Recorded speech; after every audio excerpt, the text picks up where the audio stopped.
The workforce is trying to pick up the pace. AI taking over. Do you have anybody to work AI? But what about the human aspect of hiring someone just to do the job? High performers. The day of hire a bunch of people for a headcount, sort it out later, thing of the past. What about micromanaging, command and control approach? All that is antiquated. 10 years down the line, so long, arrivederci, it's gone. Talent density, that's the new catchphrase. Been going on for a couple of years now. What is it? Can managers adapt to that?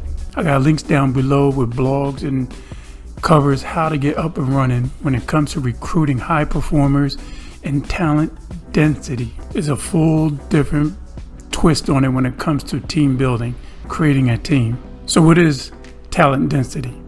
It's pretty much as a ratio, as a percentage of highly skilled, high-performing employees at an organization. What's the percentage? And the thing is, management, they try to take the low-end approach when it comes to hiring them. So if you have a team of 5, they may just hire one high performer for that team of 5. If it's a team of 10, they may hire 3 or 4 high performers.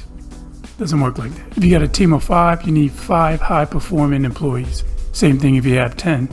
You need 10 high-performing employees to make this work. We're talking about productivity, innovation, autonomy is a big thing. I know management like to walk around, follow you around, like I mentioned before, micromanaging, command and control approach. You're a manager. You got other jobs to be done, not to walk around, let people think you're in control, because you have these high-performing employees already know what to do, so why are you there?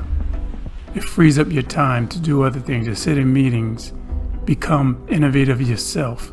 Talent density lacks in a lot of companies, small and large. They try to hire paying peanuts and say, oh, we can make them grow as they go along. You're losing money. When it comes to high performers, they can connect the dots that need to be connected, will also in turn stretch across the company or their organization. So instead of them filling 5 other positions, high performers can optimize those 5 other positions into their role and responsibilities. The catch is, you gotta break bread to make bread. It's that simple. They saving you money. Productivity is through the roof, so you're making money with these high performers. You gotta keep them busy, keep them occupied. High performers get bored easily. So with proper onboarding, upskilling and reskilling, they keep their wheels turning. They're out there. It's for you to go out there and actually hire appropriately. It's that simple. Managers, don't be afraid you might lose your job. Well, some may lose their job, but you need these high performers at your workplace. Give them the deployment. Let them understand what their roles are, their responsibilities. Give them the resources, the tools, the access to all that, and set them off to the workforce. They most likely come back to you with little minor questions. Another way you can find these high performers, gig workers. I might leave the link down to my tutorial on that as well. Gig workers is taking over still. Top performers. Make sure you swing over there to the channel, check my playlist out, like, subscribe, comment below. Let me know what your take on this. Management, I'd love to hear from you guys because you're always quiet. You're always quiet. But go ahead, whisper at me. Bust some of them thumbs up.